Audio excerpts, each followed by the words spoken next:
బ్రేకింగ్లుగా చూస్తున్నాం. ఇటు కామారెడ్డి జిల్లాలో దారుణ ఘటన చోటు చేసుకుంది. ఒక కానిస్టేబుల్ మరణానికి పాల్పడిన ఘటన అయితే ఇటు చోటు చేసుకుంది. దానికి సంబంధించిన బిగ్ బ్రేకింగ్ మనం చూస్తున్నాం. భార్య కాపురానికి రావడం లేదు అంటూ కూడా ఒక కానిస్టేబుల్ తన ప్రాణాలను తీసుకున్న ఘటన ఇప్పుడు కుటుంబంలో అయితే తీవ్ర విషాదాన్ని నింపిందనే చెప్పుకోవాలి. ఒక్కసారిగా ఈ ఘటన యావత్ కామారెడ్డి జిల్లాకి సంబంధించిన ఆ గ్రామానికి సంబంధించిన ప్రజలంతా కూడా ఉలికిపాటుకు గురి చేస్తుందనే చెప్పుకోవాలి. ఇటు ఉదయం డ్యూటీకి వెళ్తున్నారని చెప్పి కూడా కానిస్టేబుల్ జీవన్ రెడ్డి బలవన్మరణం చేసుకున్నట్లుగా తెలుస్తోంది. ఇటు ఏఆర్ కానిస్టేబుల్ గా గత కొన్ని రోజుల నుంచి కూడా జీవన్ రెడ్డి పని చేస్తూ ఉన్నారు. ఇటు చందనాతో జీవన్ రెడ్డికి వివాహం జరిగింది. వీరికి ఇద్దరు కూతుళ్ళు కూడా ఉన్నట్లుగా తెలుస్తోంది.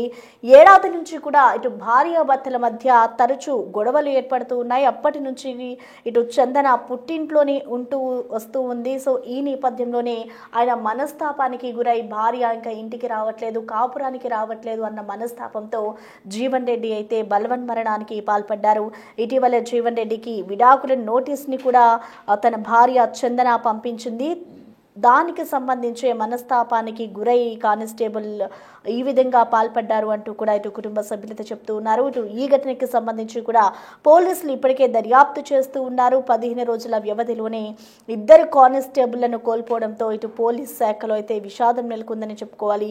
ఇటీవలే దొంగను పట్టుకునే క్రమంలో కానిస్టేబుల్ ప్రమోద్ కూడా హత్యకు గురై చనిపోయారు. సో అదే ప్రాంతానికి సంబంధించిన ఇప్పుడు జీవన్ రెడ్డి కూడా బలవన్మరణానికి పాల్పడడంతో ఈయన కూడా ఆత్మహత్య చేసుకోవడంతో ఇటు పోలీసు శాఖలో అయితే ఒక్కసారిగా తీవ్ర అలజడి రేపుతోంది. 15 రోజుల వ్యవధిలోనే ఇద్దరు కానిస్టేబుల్ను కోల్పోవడంతో ఇటు పోలీస్ శాఖ అయితే విషాదంలో మునిగిందని చెప్పుకోవాలి. సో ఈ ఘటనకి సంబంధించి ఓవరాల్ అప్డేట్స్ అందించేందుకు నిజామాబాద్ నుంచి మా ప్రతినిధి రాజేష్ మనకి అందుబాటులో ఉన్నారు. రాజేష్, మనం చూస్తూ ఉన్నాం ఇటు ఒక వ్యక్తి అంటే కానిస్టేబుల్ జీవన్ రెడ్డి అయితే ఆత్మహత్యకు పాల్పడ్డారు. తమ భార్య కాపురానికి రావట్లేదు అన్న కారణంతోనే పాల్పడ్డారా, లేక ఇతర కారణాలు ఏమైనా ఉన్నాయా? అసలు ఈ ఘటనకి సంబంధించి కుటుంబ సభ్యులు ఏం చెప్తున్నారు, అసలు పోలీసులు ఏమంటున్నారు? సంబంధించి భార్యాభర్తల మధ్య ఏర్పడిన మనస్పర్ధలతో భర్త పెట్రోల్ పోసుకొని ఆత్మహత్య చేసుకున్న ఘటన కామారెడ్డి జిల్లా గర్గుల్ గ్రామ శివారులో రాధా సత్సంగ సమీపంలో చోటు చేసుకుంది. మృతి చెందిన వ్యక్తి కామారెడ్డి జిల్లా ఎస్పీ కార్యాలయంలో ఏఆర్ కానిస్టేబుల్ గా మేరకు పోలీసులు అయితే కేసు అయితే నమోదు చేసుకుని దర్యాప్తు చేస్తున్నారు. రామారెడ్డి మండలం మద్దికుంట గ్రామానికి చెందిన రేగులపల్లి జీవన్ రెడ్డి 37 సంవత్సరాలు కామారెడ్డి జిల్లా ఎస్పీ కార్యాలయంలో ఏఆర్ కానిస్టేబుల్ గా విధులు నిర్వహిస్తున్నాడు. గత 10 సంవత్సరాల క్రితం రాజన్న సిరిసిల్ల జిల్లాకు సంబంధించి గుల్లపల్లి గ్రామానికి చెందిన చందనాతో వివాహం జరిగింది. వీరికి ఇద్దరు ఆడపిల్లలు కూడా ఉన్నారు. అయితే గత 4 సంవత్సరాలుగా కూడా భార్యాభర్తల మధ్య గొడవలు జరగడంతో భార్య చందన భర్త జీవన్ రెడ్డికి దూరంగా ఉంటుందని తెలుస్తుంది. ఈ నేపథ్యంలో వీరిద్దరి మధ్య ఏర్పడిన గ్యాప్ తో తన మనస్పర్ధకు గురయ్యాడు. దీంతో తీవ్ర మనోవేదనకు గురైన జీవన్ రెడ్డి కామారెడ్డి మండలం గర్గుల్ గ్రామ శివారులోని రాధా సత్సంగ్ సమీపంలో ఒంటిపై పెట్రోల్ పోసుకొని ఆత్మహత్య చేసుకున్నాడు. విషయం తెలుసుకున్న ఎస్పీ రాజచంద్రతో పాటు ఏఎస్పీ చైతన్య రెడ్డిలు సంఘటన స్థలానికి చేరుకున్నారు. పరిస్థితిని సమీక్షించారు. అనంతరం మృతదేహాన్ని కామారెడ్డి ప్రభుత్వ ఆసుపత్రి తరలించారు. దీంతో ఈ ఘటనతో ఒకసారిగా ఇటు చందన కావచ్చు, అటు జీవన్ రెడ్డి కావచ్చు, ఇరువురి కుటుంబాల్లో విషాద ఛాయలు అనుకున్నాయి. ఇలాంటి ఘటన చోటు చేసుకోవడంతో ఒకసారిగా రామారెడ్డి మండలంలో ఇదంతా కూడా ఒకసారిగా విషాద ఛాయలు అనుకున్నాయి. ప్రస్తుతానికైతే పోలీసులు అయితే కేసు నమోదు చేసుకుని దర్యాప్తు చేస్తున్నారు.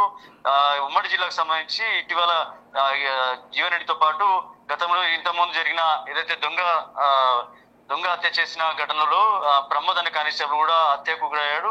పోలీస్ డిపార్ట్మెంట్ లో అటు కామారెడ్డి కావచ్చు, నిజామాబాద్ జిల్లా కావచ్చు, ఇద్దరు కానిస్టేబుల్ ని కోల్పోవడం పోలీస్ శాఖలో ఒకసారి ఒక కలతగా అని చెప్పుకోవచ్చు. ప్రస్తుతానికైతే కామారెడ్డి జిల్లాలో జరిగిన ఘటన ఏదైతుందో జీవన్ రెడ్డి ఆత్మహత్యకు సంబంధించి ఒకసారిగా పోలీస్ శాఖలో కలకలం రేపింది. ఈ ఘటన ఇప్పటికే భార్యాభర్తల మధ్య జరిగిన గొడవ కాబట్టి ఆయన ఆత్మహత్య చేస్తున్నారని ఒక నిర్ధారించారు. పోలీసులు అయితే కేసు నమోదు చేసుకుని దర్యాప్తు చేస్తున్నారు. Right, thank you Rajesh.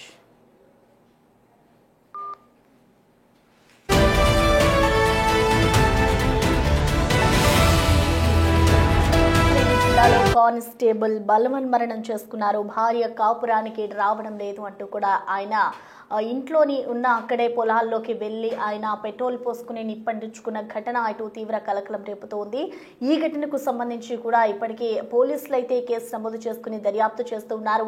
గత సంవత్సరం క్రితం ఇటు చందనాకి అలాగే జీవన్ రెడ్డికి ఇద్దరికి కూడా వివాహం జరిగింది. వివాహం జరిగిన అనంతరం వీళ్ళకి సంవత్సరం పాటు నుంచి వీళ్ళకి ఇంట్లో కుటుంబ కలహాలతో గొడవలు జరుగుతూ ఉన్నాయి. ఈ నేపథ్యంలోనే కాపురానికి రావట్లేదు అన్న మనస్తాపానికి గురై ఇటు జీవన్ రెడ్డి అయితే ఆత్మహత్య చేసుకున్నారు. ఈ ఘటన ఇటు కుటుంబ సభ్యుల్లో అయితే తీవ్ర ఆందోళన కలిగిస్తుందని చెప్పుకోవాలి. సో ఒక్కసారిగా చూసుకుంటే గత 10-15 రోజుల క్రితం చూసుకుంటే ఇటు ప్రమోద్, కానిస్టేబుల్ ప్రమోద్ కూడా అదే జిల్లాకి సంబంధించిన వ్యక్తే. అప్పుడు కూడా ఆయనని కోల్పోవడం, ఇప్పుడు మరొక కానిస్టేబుల్ కూడా చనిపోవడంతో ఇటు పోలీస్ శాఖలో అయితే ఒక అలజడి రేగిందని చెప్పుకోవాలి. 15 రోజుల వ్యవధిలోనే ఇద్దరు కానిస్టేబుల్లు మృతి చెందడం మాకెంతో బాధాకరం అంటూ కూడా ఇటు పోలీసు శాఖ స్పందిస్తూ ఉంది. ఈ ఘటనకు సంబంధించి గత సంవత్సర కాలం నుంచి కూడా ఇదే కానిస్టేబుల్కి సంబంధించి అలాగే చందనాకి సంబంధించి కూడా కుటుంబంలో గొడవలు జరగడంతో వాళ్ళిద్దరు వేరువేరుగా ఉంటూ వచ్చారు. సో ఈ నేపథ్యంలోనే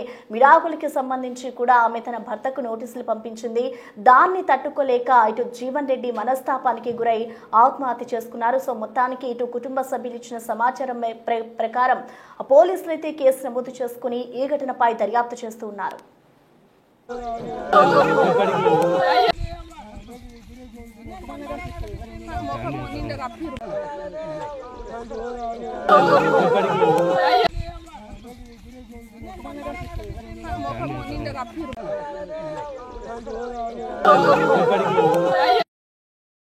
జీవన్ రెడ్డి ఏఆర్ కానిస్టేబుల్ గా పనిచేస్తూ ఉన్నారు. ఈ నేపథ్యంలోనే గత సంవత్సర కాలం నుంచి కూడా ఇద్దరు వేరువేరుగా ఉంటూ ఉన్నారు. ఎప్పుడైతే వీళ్ళిద్దరికి గొడవ జరిగిందో అప్పటి నుంచి కూడా తన భార్య పుట్టింట్లోనే ఉంటుంది. వీళ్ళిద్దరికి ఇద్దరు కూతుర్లు ఉన్నట్టుగా కూడా తెలుస్తుంది. వాళ్ళ భవిష్యత్తును కూడా ఆలోచించకుండా భార్యాభర్తల మనస్తాపంకి గురయ్యి ఈ విధంగా జీవన్ రెడ్డి బలవన్మరణానికి పాల్పడ్డారు అంటూ కూడా కుటుంబ సభ్యులు చెప్తున్నారు. మరొక వైపు చూసుకుంటే పోలీసు శాఖలో ఇది తీవ్ర విషాదాన్ని నింపిందని చెప్పుకోవాలి. ఒకేసారి 15 రోజుల వ్యవధిలోనే ఇద్దరు కానిస్టేబుళ్లను మేము జీర్ణించుకోలేకపోతున్నాం ఇద్దరి మరణాన్ని అంటూ కూడా వాళ్ళు చెప్తూ ఉన్నారు. భార్య కాపురానికి రావడం లేదు అన్న ఒక్క క్షణికావేశంతోనే తన ప్రాణాలను తీసుకున్నట్లుగా కూడా కుటుంబ సభ్యులు చెప్తూ ఉన్నారు. జీవన్ రెడ్డి 17 ఇటు చూసుకుంటే ఏఆర్ కానిస్టేబుల్గా ఆయన సంగారెడ్డిలో కామారెడ్డి జిల్లాలో పనులు చేస్తూ ఉన్నారు. ఇటీవల జీవన్ రెడ్డికి విడాకుల నోటీసులు కూడా చందన పంపించింది. సో ఏడాది నుంచి కూడా భార్య మధ్య తరచూ గొడవలు జరుగుతూ ఉన్నాయి. అప్పటి నుంచి కూడా చందన పుట్టింట్లోనే ఉంటూ వస్తోంది. ఈ నేపథ్యంలోనే సంవత్సర కాలం నుంచి కూడా ఒకే దగ్గర ఉండకుండా వేరువేరుగా ఉంటున్న క్రమంలో ఆమె తన భర్తకి విడాకులకి సంబంధించిన నోటీసులు పంపించడంతోనే ఒక్కసారిగా ఆయన మనస్తాపానికి గురై, అందులోనూ తన భార్య సంవత్సరం నుంచి కూడా తన దగ్గర ఉండట్లేదు, పిల్లలు కూడా తన దగ్గర ఉండట్లేదు అన్న మనస్తాపానికి గురై జీవన్ రెడ్డి ఇటు పొలాల్లోకి వెళ్ళి ఆయన బలవన్మరణానికి పాల్పడి పెట్రోల్ పోసుకుని నిప్పంటించిన ఘటన ఇటు కుటుంబ సభ్యుల్లో అయితే తీవ్ర దిగ్భ్రాంతికి గురి చేస్తుందని చెప్పుకోవాలి. ఇటు సంవత్సర కాలం నుంచి కూడా వేరువేరుగా ఉంటూ ఉన్న నేపథ్యంలో ఎన్నోసార్లు కుటుంబ సభ్యులు వెళ్ళి మాట్లాడి వాళ్ళిద్దరిని ఒకచోటకి తీసుకొచ్చే ప్రయత్నం చేశారు. అయినా కూడా ఇటు చందన తన భర్త దగ్గరికి రాలేదు. సంవత్సరం నుంచి కూడా ఇటు జీవన్ రెడ్డి తన భార్య ఇంటికి రావాలి, కాపురానికి రావాలి అంటూ కూడా ఆయన పోరాటం చేస్తూనే ఉన్నారు. అయినా కూడా ఇటు చందన ఇంటికి రాకపోయేసరికి ఇటు విడాకులకి సంబంధించిన నోటీసులు పంపించేసరికి ఆయన మనస్తాపానికి గురై బలవన్మరణానికి అయితే పాల్పడ్డారు. గత 15 రోజుల్లో వ్యవధిలోనే ఇద్దరు కానిస్టేబుల్ మృతి చెందడం చాలా బాధ కలిగిస్తుంది అంటూ కూడా ఇటు పోలీసు శాఖ కూడా చెప్తూ ఉంది. సో ఓవరాల్ గా చూసుకుంటే ఈ ఘటనకి సంబంధించి ఇటు పోలీసులు అయితే కుటుంబ సభ్యులు ఇచ్చిన సమాచారం ప్రకారం కేసు నమోదు చేసుకుని ఈ ఘటనపై అయితే దర్యాప్తు చేస్తూ ఉన్నారు.